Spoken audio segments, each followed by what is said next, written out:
Now,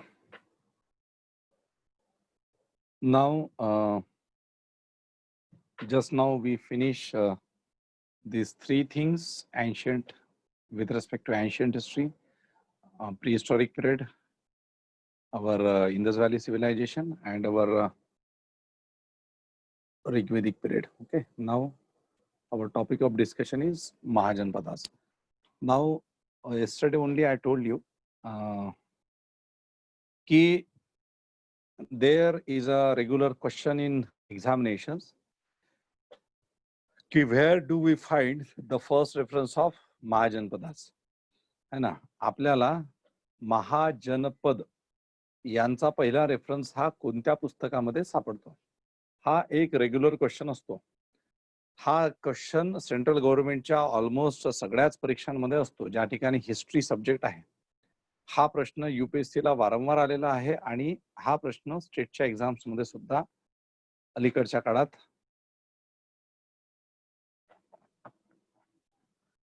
विचारला गेलेला आहे.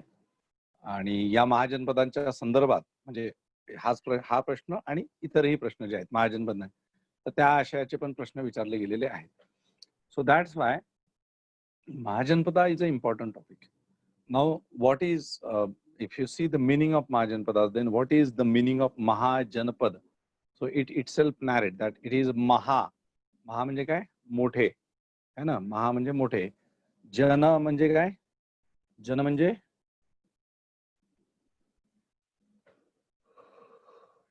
जन means what? Civilians. State. Civilians. Okay. Civilians म्हणजे लोक, जन म्हणजे लोक, Yes. पद म्हणजे पाय, पद म्हणजे पाय. सो जनपद म्हणजे काय, सो जहां पे लोगों ने अपने पैर ऐसे मतलब काय म्हणतो त्याला आपण की ज्या ठिकाणी लोकांनी आपले पाय मजबूत करून ठेवलेले आहेत. म्हणजे काय, तर ज्या ठिकाणी लोक स्थायिक झालेले आहेत. Okay.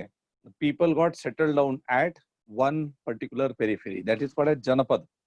Okay, even today you can see this word in North India. In North India म्हणजे आपल्या देशामध्ये उत्तरेकडली जी राज्य आहेत त्या उत्तरेकडल्या राज्यांमध्ये म्हणजे जर तुम्ही उत्तर प्रदेशमध्ये गेलात, मध्य प्रदेशमध्ये गेलात, जे हिंदी भाषिक राज्य आहेत त्या राज्यांमध्ये अजूनही जनपद हा शब्द वापरला जातो. ओके, लक्षात ठेवा, जनपद हा शब्द वापरला जातो. आता महाजनपद म्हणजे काय, तर जनपद म्हणजे जिथे लोक सेटल झालेले आहेत ते, आणि महाजनपद म्हणजे काय, तर जिथे खूप मोठ्या प्रमाणात सेटल झालेले आहेत.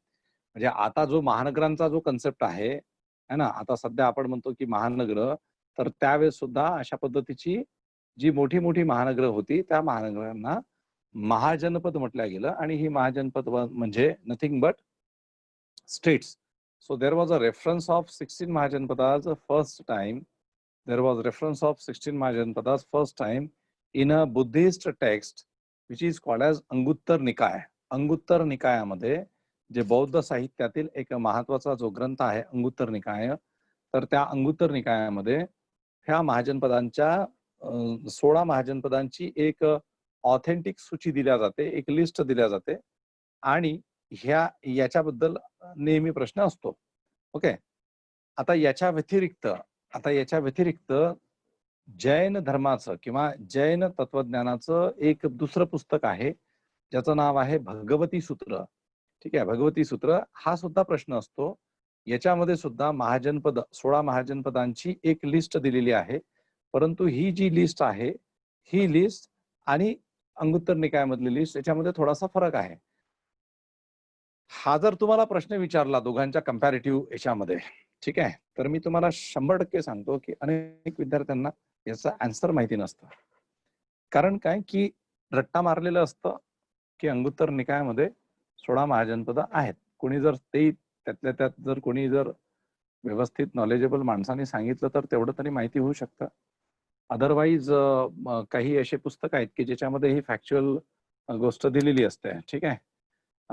सो अदरवाईज काय होतं ना की बऱ्याचशा लोकांना समजा आता अंगुत्तर निकाय माहिती असेल किंवा महाजनपद या अंगुत्तर निकायामध्ये दिलेलं आहे तेवढं माहिती असेल, पण भगवती सूत्र माहिती नसतं.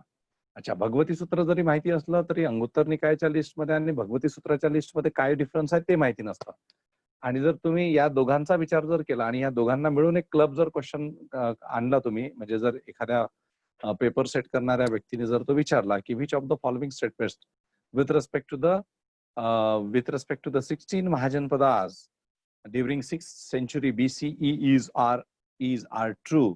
ओके, खालीलपैकी 16 महाजनपदांच्या संदर्भात काय कोणती विधाने खरी आहे किंवा बरोबर आहे किंवा चूक आहे वगैरे असा प्रश्न विचारला. आणि जर त्याच्यामध्ये त्यांनी तुम्हाला टाकलं की the first reference of the 16 Mahajanapadas is mention in Buddhist text Anguttar Nikaya. दुसरं त्यांनी मेन्शन केलं की द लिस्ट ऑफ 16 महाजनपदास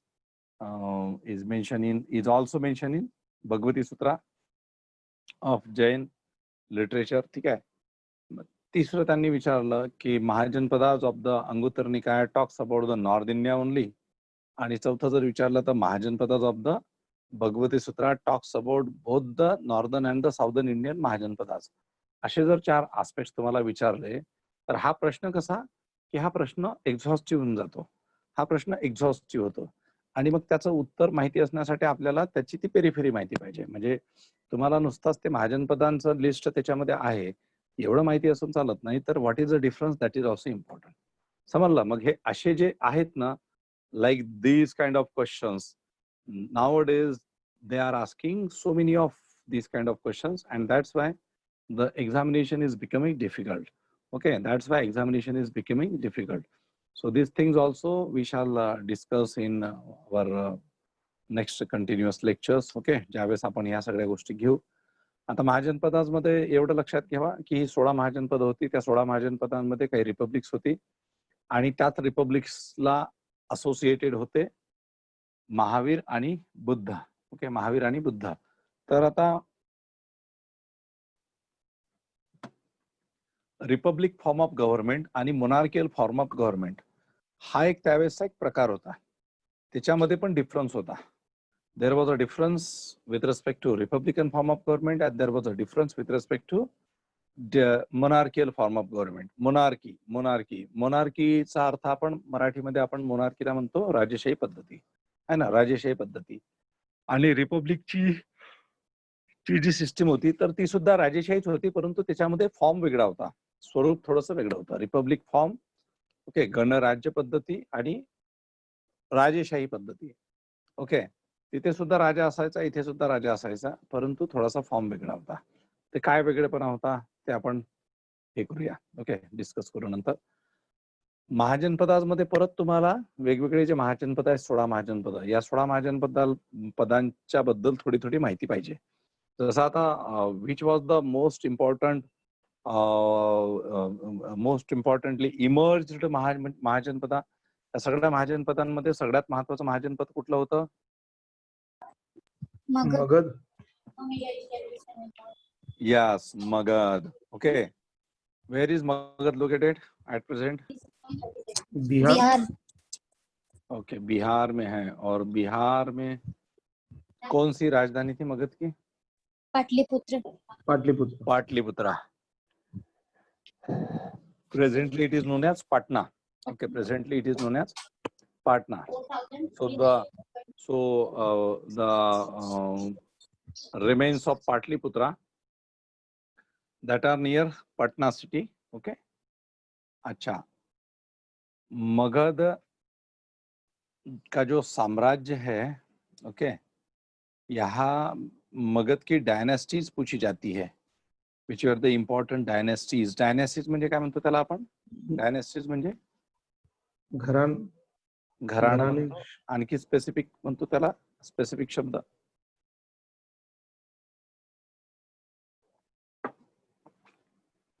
वंश म्हणतो त्याला आपण. वंश. ओके, वंश. हा, वंश. सो हे डायनेस्टीज किंवा हे जे वंश आहेत तर मगधचे वेगळे वंश विचारले जातात तुम्हाला. ठीक आहे. तर आता तिथे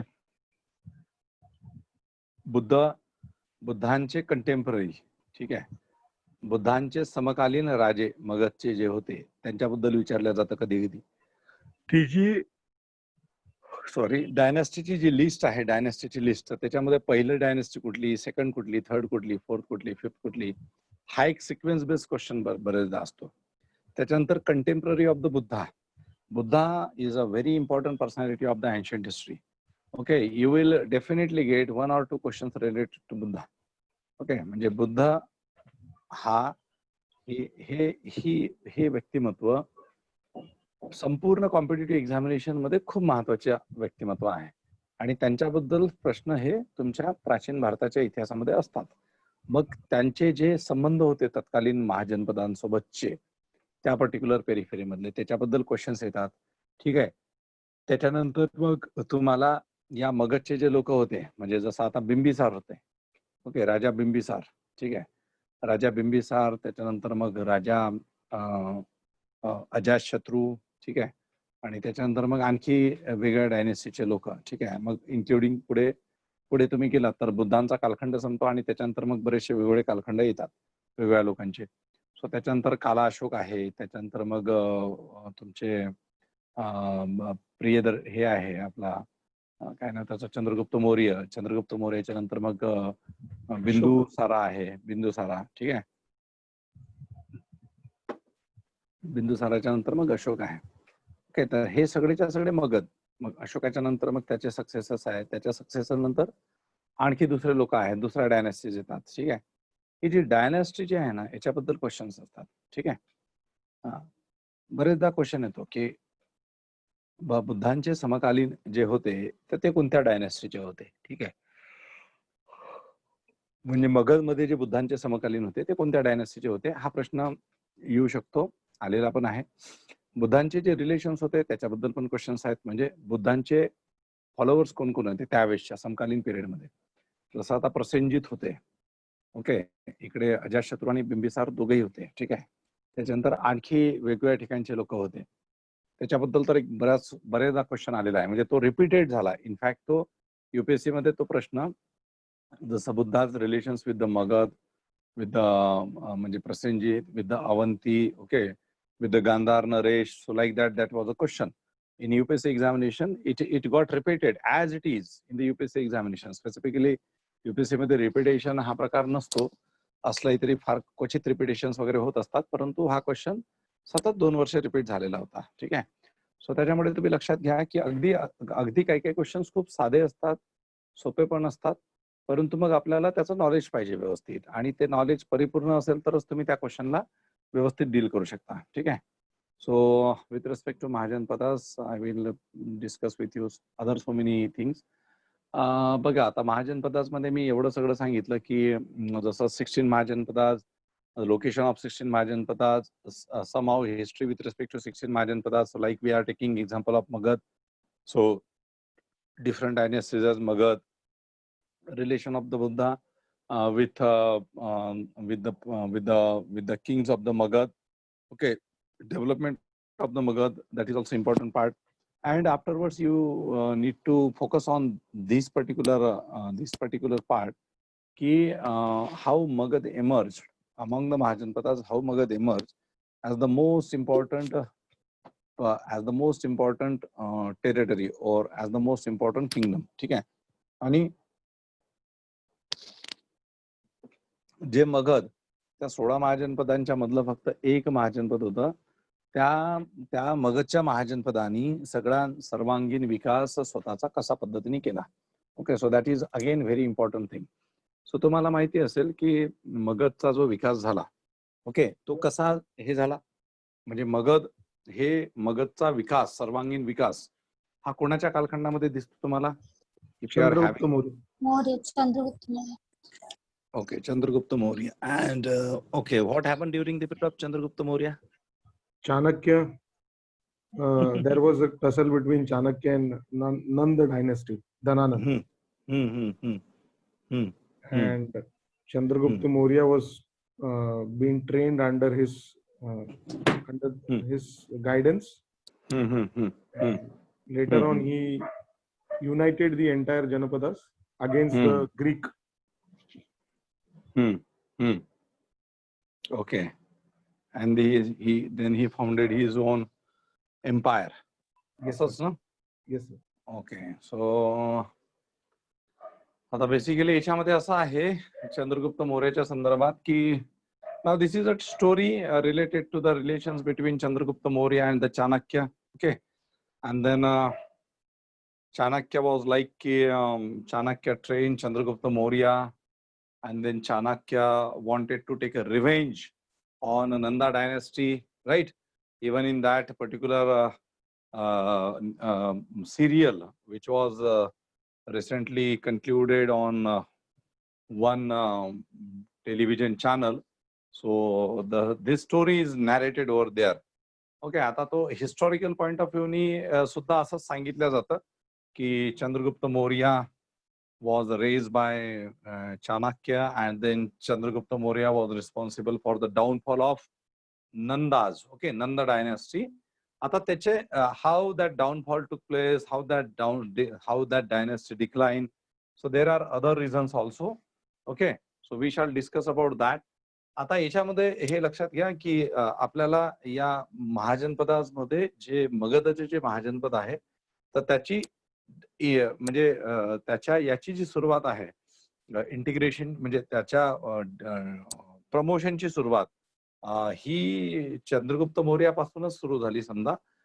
त्याच्याही आधी हे जे छोटे छोटे जे हे होते तर त्यांना कॉन्कर करण्याची जी सुरुवात आहे that started by the time of Ajatashatru. Okay, that started from the time of Ajatashatru. Okay, means Ajatashatru was such a person who conquered nearby territories. Okay, nearby territories. म्हणजे even Ajatashatru's maternal uncle was Prasenjit, King Prasenjit of another dynasty of another Mahajanpada. But Prasenjit was defeated. Okay, means there was a conflict between this Ajatashatru and the Prasenjit. Okay, so Ajatashatru won wars against so many kings of those days, and slowly he conquered so many territories.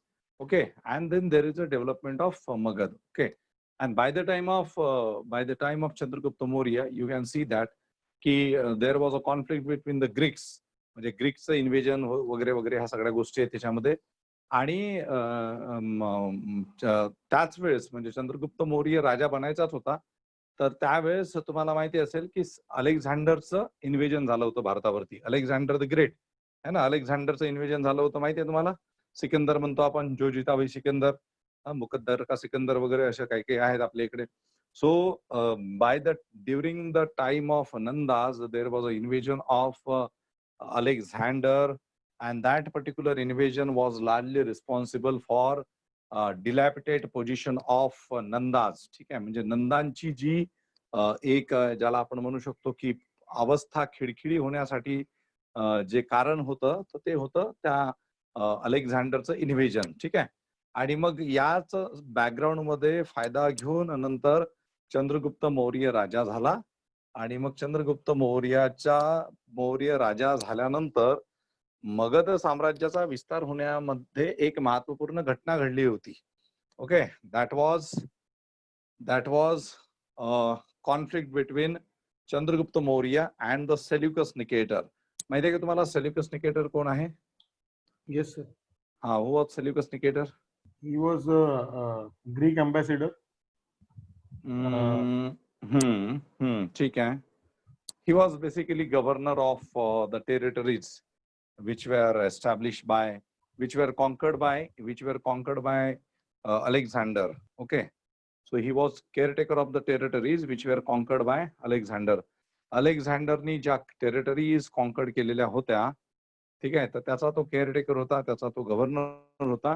आणि त्या territories म्हणजे ज्यावेळेस चंद्रगुप्त मौर्य हा मगधच्या याच्यावरती आला गादीवरती, so त्याच्यानंतर त्याचा conflict त्या याच्यासोबत झाला, सेल्युकस निकेटर सोबत. ठीक आहे, सो याच्यामधून काय झालं, आउटकम काय निघालं की Seleucus Nicator was डिफिएटेड at the hands of Chandragupta Maurya.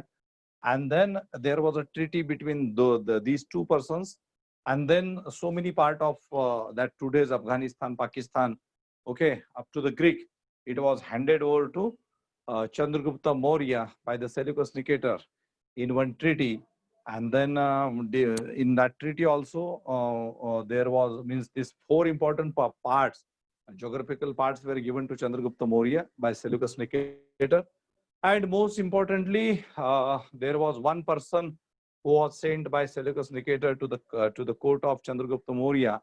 So his name was Megasthenes. Okay, Megasthenes. त्या व्यक्तीचं नाव होतं Megasthenes. ठीक आहे. आणि Megasthenes wrote a very important book on Mauryan polity and economy. So that is Megasthenes Indica. Okay, Megasthenes नावाचा हा जो ambassador होता त्या कोर्टमध्ये, त्यांनी एक महत्त्वाचं पुस्तक लिहिलं, त्याचं नाव आहे Megasthenes Indica. Okay, so this is also a question. So likewise, starting with the Mahajanpadas and coming towards Magadha, we can see that there is an evolution. There were so many small these Mahajanpadas, and republics were also there within these Mahajanpadas. But we can see that slowly these Mahajanpadas were got involved into all these one particular empire which is called as a Magad, and then Magad continued as a great empire of India. ठीक आहे. So महाजनपदाची जी सुरुवात आहे 6व्या शतकामधली, ठीक आहे. तर या महाजनपदामध्ये तुम्हाला वेगवेगळ्या महाजनपदाच्या संदर्भात काही असे वेगवेगळे क्वेश्चन्स फॅक्च्युअल स्वरूपात विचारल्या जाऊ शकतात. त्याच्यामध्ये जे सगळ्यात महत्त्वाचं महाजनपद आहे ते आहे Magadh.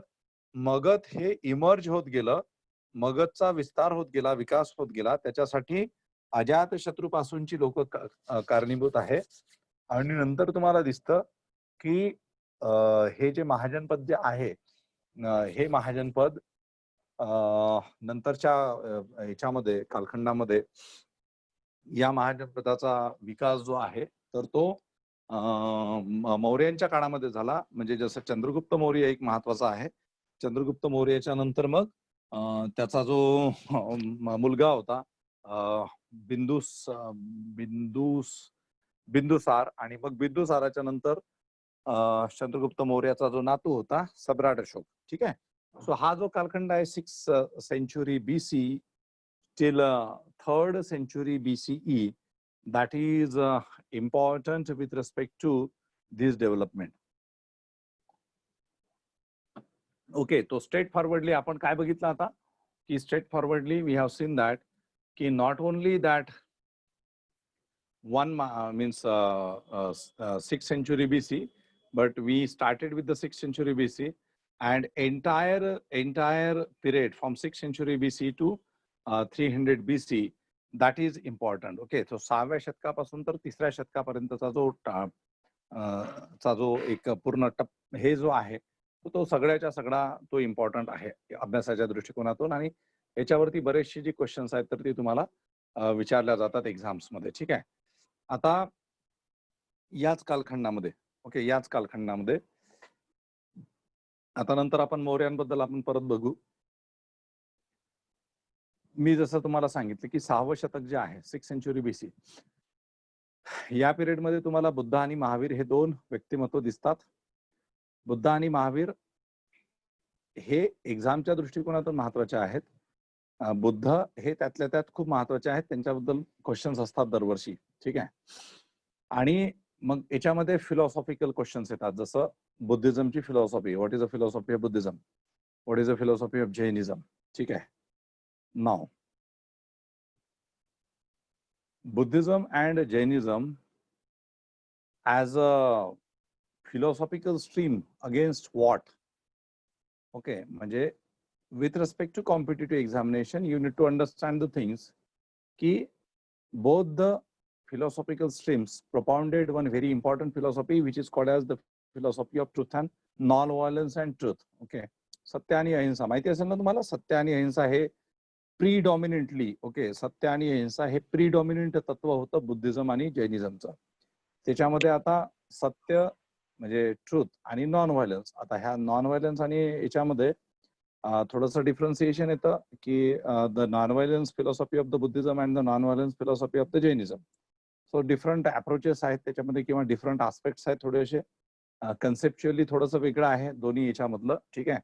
The concept of non violence in the Buddhism and the Jainism that are not all together same. ठीक आहे. सो ते काय आहे डिफरन्सिएशन ते आपण ज्यावेळेस आपण बोलू त्यावेळेस घेऊ. सो फिलॉसॉफी ऑफ बुद्धिझम येतं. आता मला एक सांगा, बुद्धिझमच्या फिलॉसॉफीमध्ये नेमका म्हणजे आता तुम्हाला नॉर्मली बुद्धांच्या संदर्भात किंवा महावीरांच्या संदर्भात त्यांच्या बायोग्राफी बद्दल कधी कधी क्वेश्चन्स विचारले जातात, की जसं बुद्धांना ज्ञानप्राप्ती कुठे झाली, ठीक आहे, महावीरांना ज्ञानप्राप्ती कुठे झाली, ठीक आहे,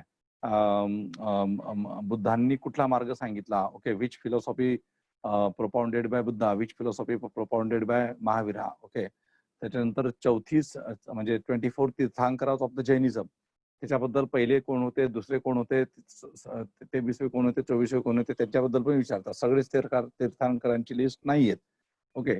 इकडे बुद्धिझम मध्ये मग बुद्धांच्याच एंटायर कधी कधी बॅकग्राऊंडच्या संदर्भात ओके विचारतात. आणि अल्टिमेटली मग philosophy, how this similar what are the similarity, what were the similarity between Buddhism and Jainism, that can be questioned. How these were religious, like how these religious philosophies or the philosophies emerge in the society, and how these two philosophical traits were responsible to challenge the supremacy of the Brahmins in the society. Okay, so that is also one very important questions with a different orientation. ठीक आहे. So त्यावेळेसची म्हणजे 6वं शतक जे आहे, जे वैदिक कालखंडाचा end असलेलं शतक आहे, त्या एंड असलेल्या शतकामध्ये बुद्ध आणि महावीरांचा जन्म आणि तो अहिंसेच्या तत्वावरून का झाला, ओके, त्याच्यामध्ये वाय अहिंसेचं तत्व का डॉमिनेंट होतं, हा प्रश्न अनालिसिस आणि इंटरलिंकिंगचा आहे. ओके, हा प्रश्न अनालिसिस आणि इंटरलिंकिंगचा आहे. मी जसं काल तुम्हाला बोललो की many times we are having information which is like we have just listened, we have saw some serials, okay, news channels वरती वगैरे, आणि तिथे जे आपल्याला दाखवलं जातं त्याला आपण खरं मानतो. आपण त्याचा हिस्टॉरिकल किंवा इतिहासाच्या पॉइंट ऑफ व्ह्यूने अभ्यास करत नाही. आणि त्याच्यामुळे काय होतं की आपल्या डोक्यामध्ये अनेक गोष्टी या ऑलरेडी प्रीजुडाईस असतात. Okay, we are having a prejudice mindset. Prejudice mindset means what, की we take the things whatever we saw on the TV channels or whatever we heard traditionally through stories, okay, through stories. So history is a different thing and storytelling is a different thing. ठीक आहे. कथेच्या माध्यमातून एखादी गोष्ट ऐकणे आणि इतिहासाच्या भूमिकेतून त्या गोष्टीला हे करणे वेगळा भाग असतो. कॉम्पिटिटिव्ह एक्झाम्स मध्ये सुद्धा तुम्हाला तो अप्रोच डेव्हलप करायचा आहे, specifically with respect to history. ठीक आहे. त्यामुळे या गोष्टी सुद्धा म्हणजे आता या गोष्टी आपण म्हणजे मी तुम्हाला फक्त ते अप्रोचेस सांगतोय.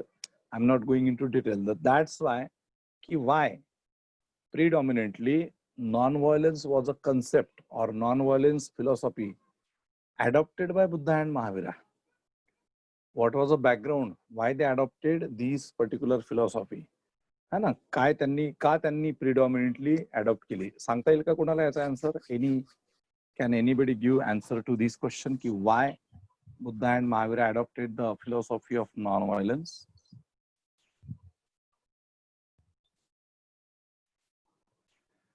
Because sir, because during those times there were so much of untruth activities which was done by the Brahmin caste.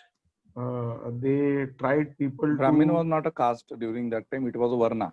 Varna, yes.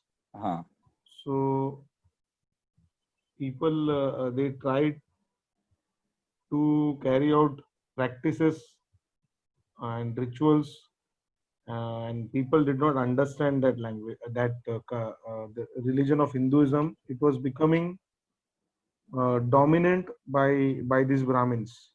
They were dominating the religion. Hmm. So How? because of that, people wanted to know the truth behind the importance of religion. Hmm. Okay. आणखी काही? Any other answer?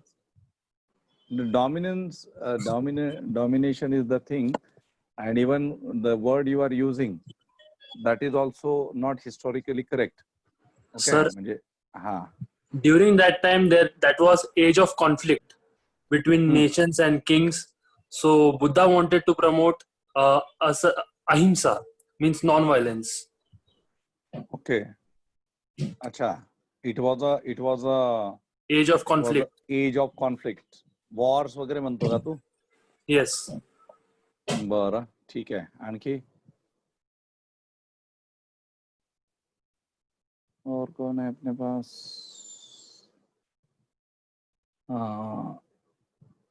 Karishma, Sanchi, anything you want to share? Sir, I guess people were falling prey to a lot of superstitious activities without knowing the facts. So it was essential that people should follow the truth rather than having blind faith on things. No. I am asking about philosophy of non-violence. That superstitions keep aside. Okay. It is about why he adopted a philosophy of both the persons, Buddha and Mahavira. Darpan, Francisca, any answer? Francis. So we know that Buddha wasn't a religious personality right from the starting. He was born into a how do I put it? He was born as a king. So he wasn't totally in line with the Kshatriya way of living, which is what led him to found a religion which was in parallel and opposite of Kshatriya life. So Kshatriyas mainly dealt with wars, like someone previously said, and so he wanted something that propagated a non-violent way. So that's how the feature of ahimsa came into light. Okay, so he promoted means he belonged to a Kshatriya family. Okay, he belonged to a Kshatriya family, and he wanted to promote those things which were like regularly practiced, means which were regularly practiced by Kshatriyas. So he did not want to do that thing, and so he promoted ahimsa. असंच म्हणायचं आहे ना? म्हणजे he was a Kshatriya, but he did not like that hinsa, that is violence, and so he promoted non-violence. असं? Okay. अच्छा, आणखी कोणाचा answer?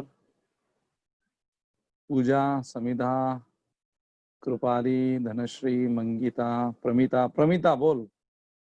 Pramita, बुद्धांनी आणि महावीरांनी दोघांनीही अहिंसेला महत्व का दिलं? म्हणजे त्यांच्या तत्वज्ञानामध्ये अहिंसा हे महत्वाचं तत्वज्ञान आहे ना? हो सर. का दिलं? त्यावेळेस सॅक्रिफायसेस पण व्हायचे सर. हा, मग सांग ना. मी तेच म्हणजे मला आन्सरच पाहिजे आहे ना. हो sir.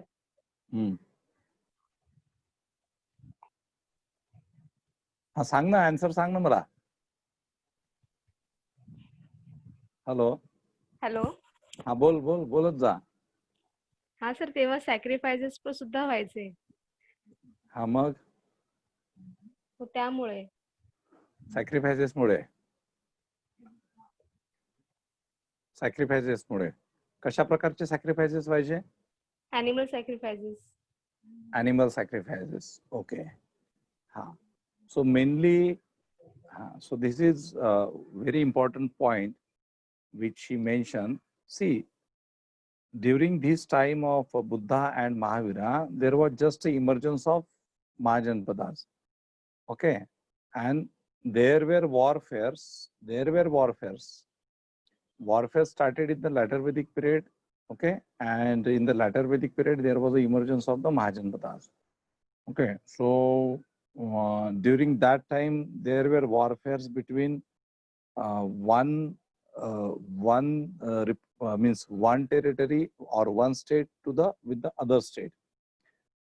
Even within the state of Buddha, means where Buddha born. So you must have heard a story that Buddha belonged to Shakya clan, and Mahavira also belonged to this republic. Okay, so one story which is related to Buddha. They believe that the best way to save our soul is to protect other souls. So they give non-violence. Okay, that is one thing related to Mahaviras or the Jainas. So during the time of Buddha, one state involved into conflict with the other state. That is one thing. ठीक आहे, म्हणजे एक राज्य दुसऱ्या राज्यांसोबत भांडण करायचं हा एक पार्ट होता.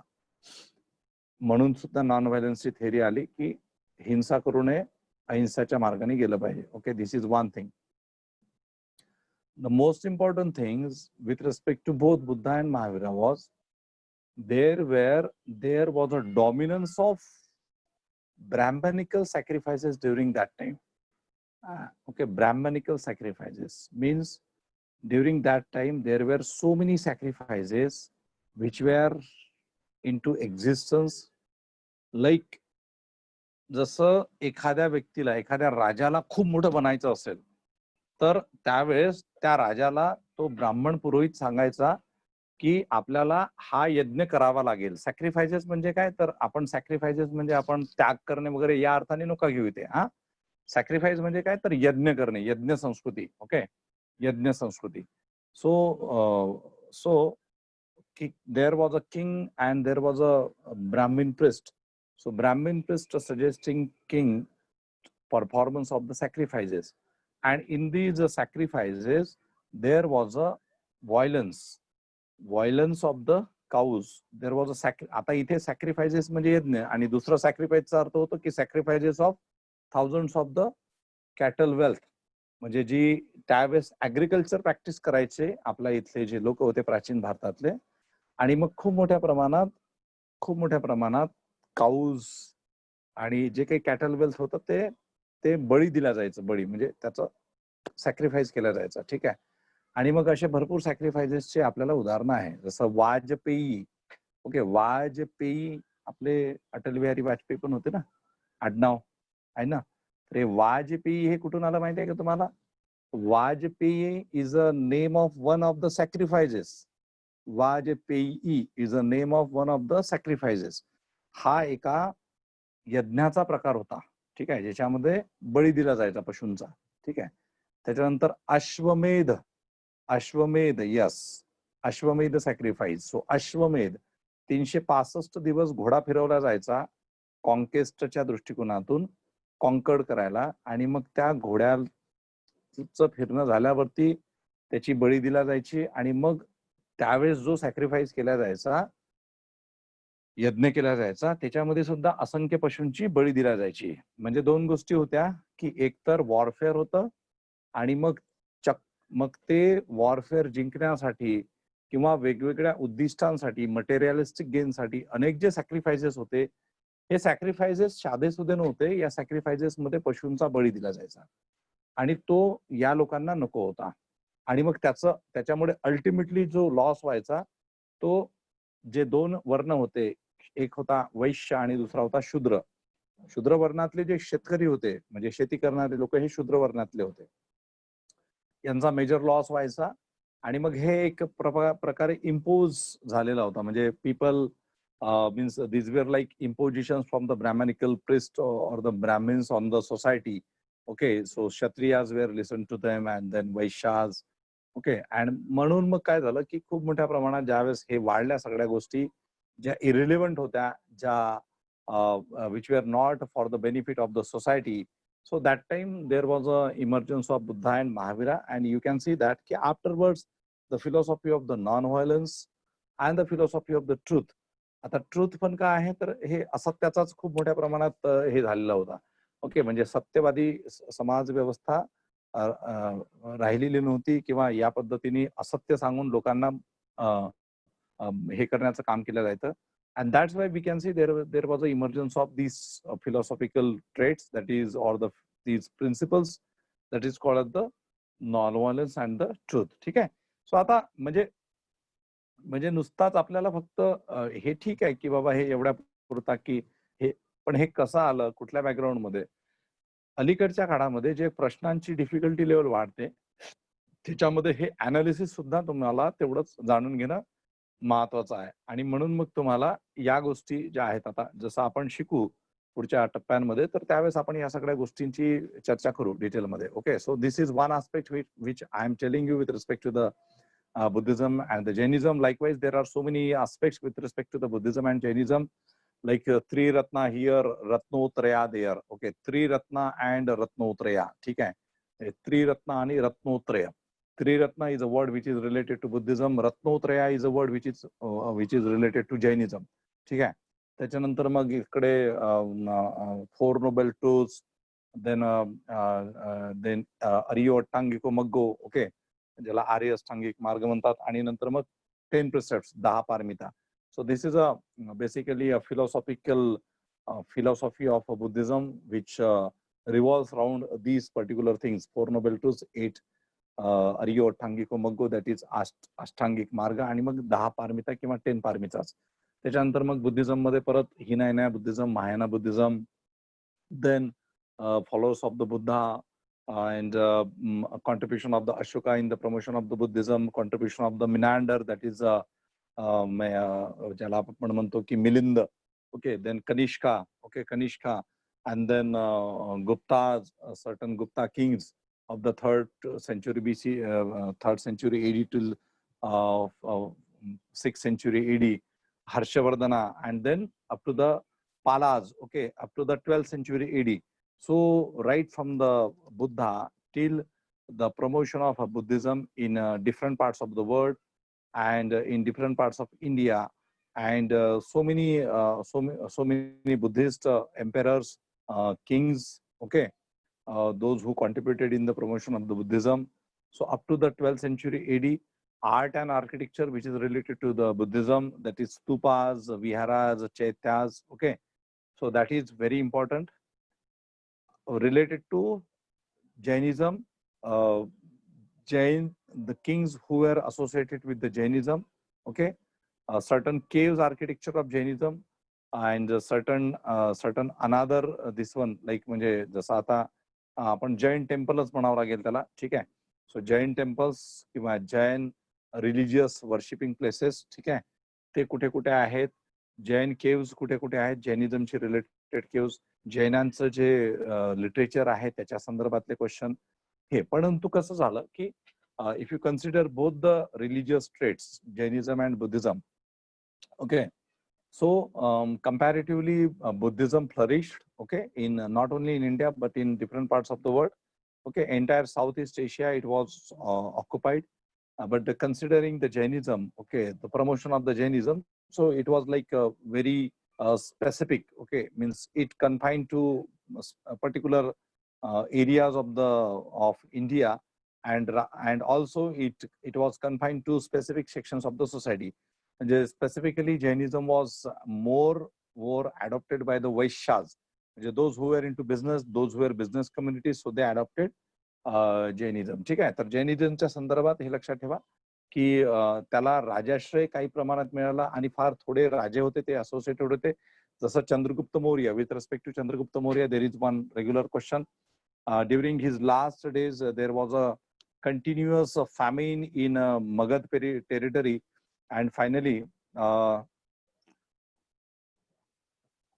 Chandragupta Maurya became a Jaina, and Chandragupta Maurya means embrace or adopted Jainism, and he left for Karnataka, and finally he died at Karnataka. Okay, so there is one place which is called as Chandragiri mountain, still at Karnataka. ठीक आहे.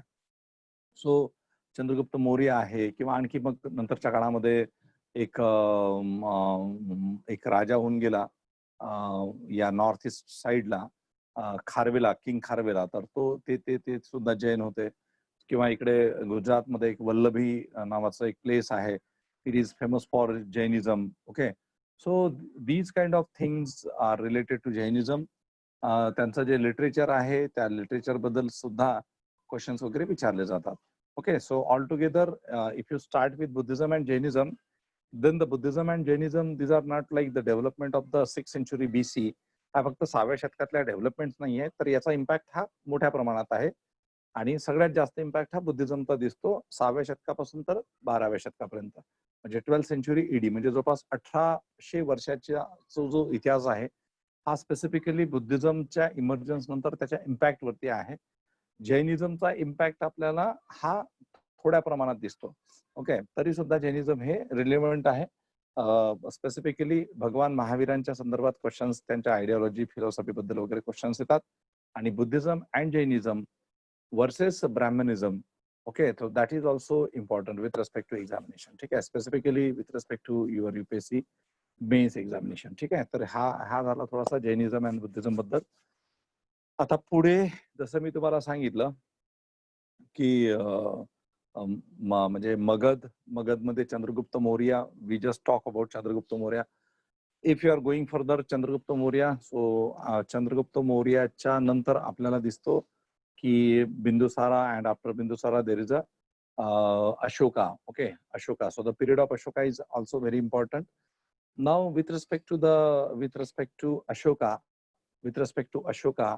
and contribution of the Ashoka, there are so many things. Okay, so many things. Okay, so if you consider this rule of Ashoka, there are certain things.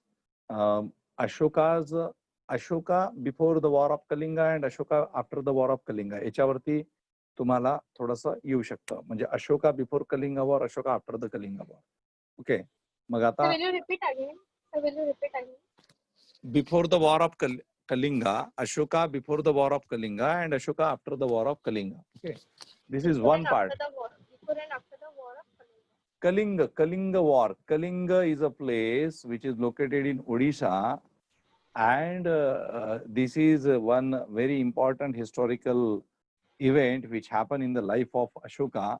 Okay, and it is said that ki Ashoka completely changed after the war of Kalinga. म्हणजे आता कसं आहे की इतिहासामध्ये